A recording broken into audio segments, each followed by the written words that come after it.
Hey fishing friends, welcome to this week's vlog. The most asked question this week was lure choice. How do you choose what lures you use? How do you choose sizes, colors, all that other kind of stuff?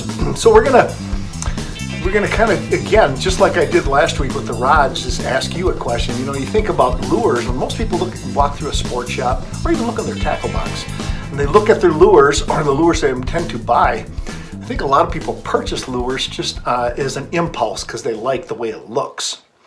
But did you ever think about fishing lures? Think about this. You ever think about fishing lures as nothing more than tools?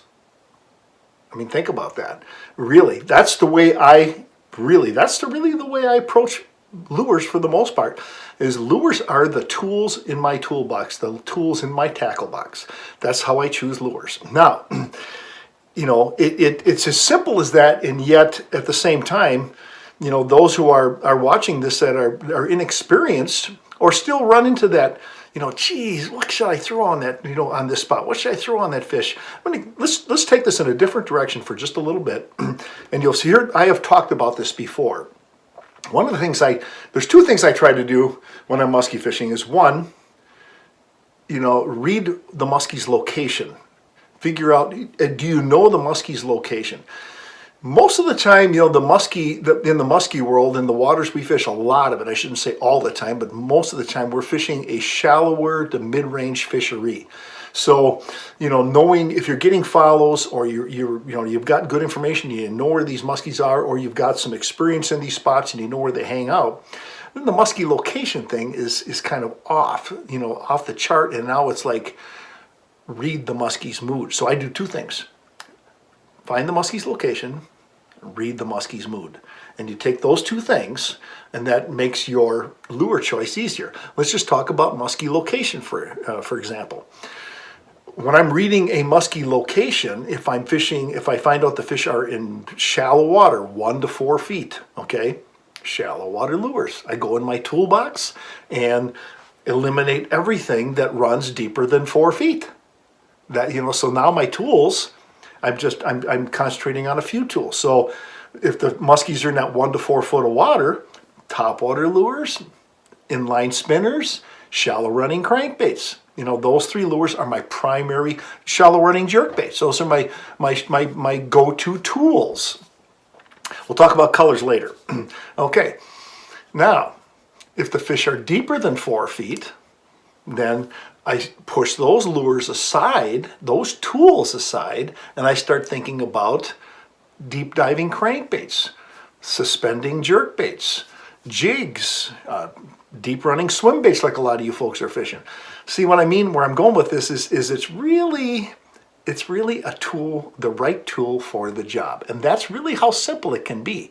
And that's, I want you to start thinking in those directions because it makes your lure choice much more simple. So if you know the muskies, just to summarize that part of it, muskie location, if they're in 4 feet of water or less, I concentrate on lures that run 4 feet and less. And then we'll dive into the more specifics on those, on why I choose a topwater versus a blade and a crankbait or a jerkbait. We're going to talk about that in a second. But if they're deeper than 4 feet, then those tools get put back in the box or they don't get taken out. And I deal strictly with the tools that run deeper than 4 feet. Okay, now that takes us to the next part. As we know the muskie's location, what's the muskie's mood? And that, if you remember on a few of the vlogs, you've heard me talk about it on my television show, you've seen me write about this in countless, you know, articles in Musky Hunter and other publications that, you know, I consider muskies, it's real simple. I put them into 2 categories. You know, are they chasers today or are they ambushers? Real easy to figure this out. Okay, are they following your lures? If you're getting follows, muskies are in a chasing mood. When they're in a chasing mood, it's easy for you to fish run and gun, straight retrieve, high-speed lures. Let's say, okay, they're in a chaser mood. If they're in a chaser mood and you're getting, what I mean by that is you're getting follows. You're seeing fish follow your lures. Those are chasers. When they're in that mood, okay, and they're in 0 or 1 to 4 feet of water, it's bucktail world. It's straight retrieve. It's run and gun, cover some water. It's inline spinners. If the cover's too thick, single hook spinner baits. If you're in the right conditions where the water temperature is warm, or and you're in early or late in the day or dark overcast conditions, top water comes into the picture. But you see, now I'm picking those tools out. Those tools get put up on the deck or snapped onto several rods on my deck because I've got chaser fish in 1 to 4 feet of water, say, and it makes fishing for chasers. Those are my primary weapons for fishing chaser muskies, is inline spinner or spinner bait, depending upon the cover, and topwater lure. A run and gun, a fast topwater lure, a prop rotating top raider style lure, a Bucher tail of some size. And I will add a third lure to that. And you've seen me use this a lot, and that is a crankbait, a straight retrieve crankbait. And my favorite in this situation, of course, is the jointed shallow-raider in this condition. But, small lipless crankbaits running high and fast, those baits they're in that chaser category. Now, some of these lures have hybrid applications, and we'll talk about that too. But again, it makes choices simple. Are they in 1 to 4 feet of water? Are they chasing? If they're 1 to 4 foot of water and they're chasing, they're following your lures, then it's a bucktail, it's a topwater, and it's a straight retrieve crankbait game. That's it. Those are your tools. Okay? Now, musky mood number 2. They're not chasing. Those lures need to be put aside because they're not producing.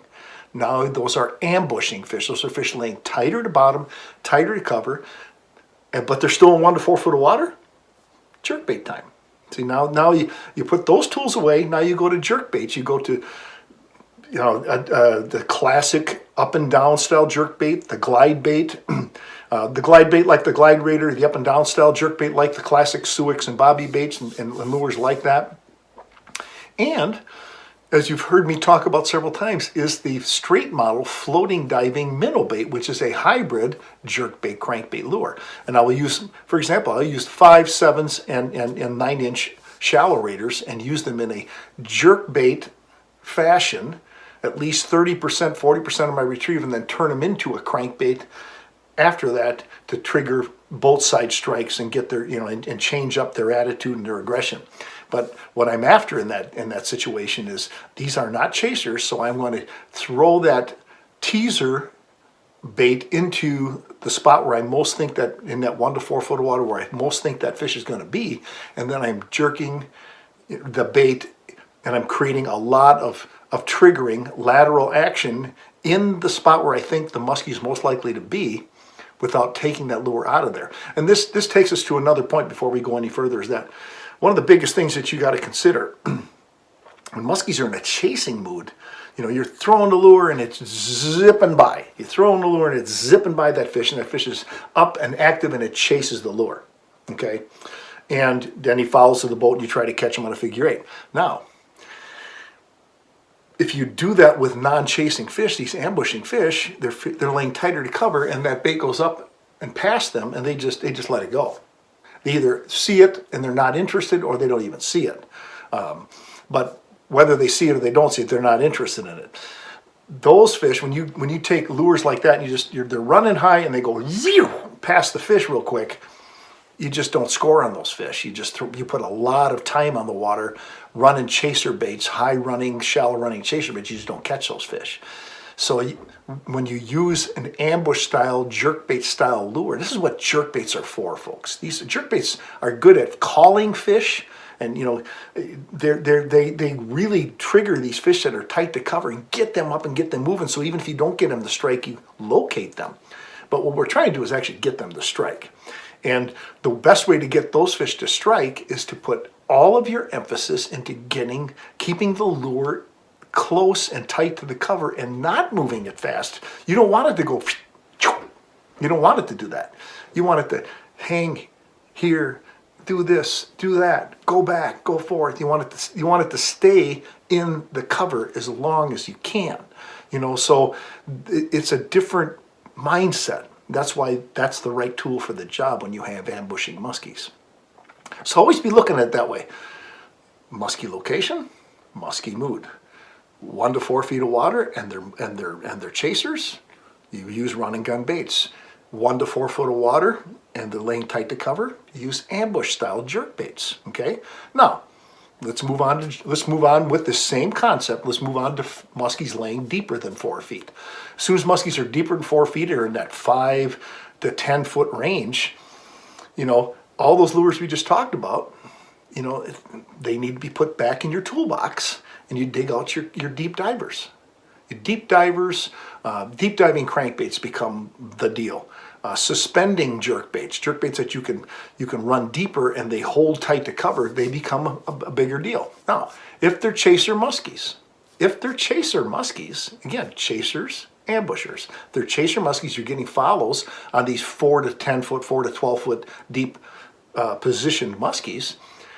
You cast out straight retrieve crankbaits, run and gun, cast, retrieve, figure eight, cast, retrieve, figure eight, and you're going to get those fish, okay? And that's where, you know, a straight model depth raider, a jointed depth raider, a lipless crankbait, a super deep running, heavily weighted bucktail, yes.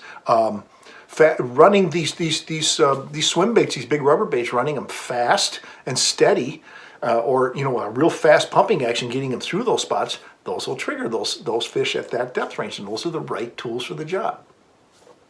Now, if you're not having success with that, that means those deeper hanging fish are ambushers. So if you're not getting follows, but you're pretty sure those muskies are in that location, your next step is to fish with trigger baits, jerk bait style lures, or a jerk bait style technique with these deeper diving baits. One of my favorite things to do here, one of the questions that was asked just recently on Facebook, and it was repeated several times, like, when do you fish a shallow raider, when do you fish a depth raider? Simple. It's shallow raider means shallow, 1 to 4 feet. Depth raider means deep. So I fish a shallow raider as a jerk bait, trigger bait in shallow 1 to 4 foot of water. When I've got deeper running, holding muskies and deeper cover than I'm fishing, shallow raider is ineffective, and now I will fish the depth raider. So it's a matter of the depth that the structure is and the depth that the muskies are holding. So wrapping it all up, you know, we could spend hours talking about colors, but if you look at, you know, this subject was really about how do you break down lure choices. And if you think about it, and summarizing it real simple, is they're tools in your toolbox, they're tools in your tackle box, okay? Once you determine musky location and musky mood, okay? Musky location, once you've determined musky location, it's going to eliminate most of the lures in your tackle box. You can just concentrate on the ones that are going to run where the muskies are located. And then the muskies mood, ambushers, followers. Which are they? Ambushers or followers?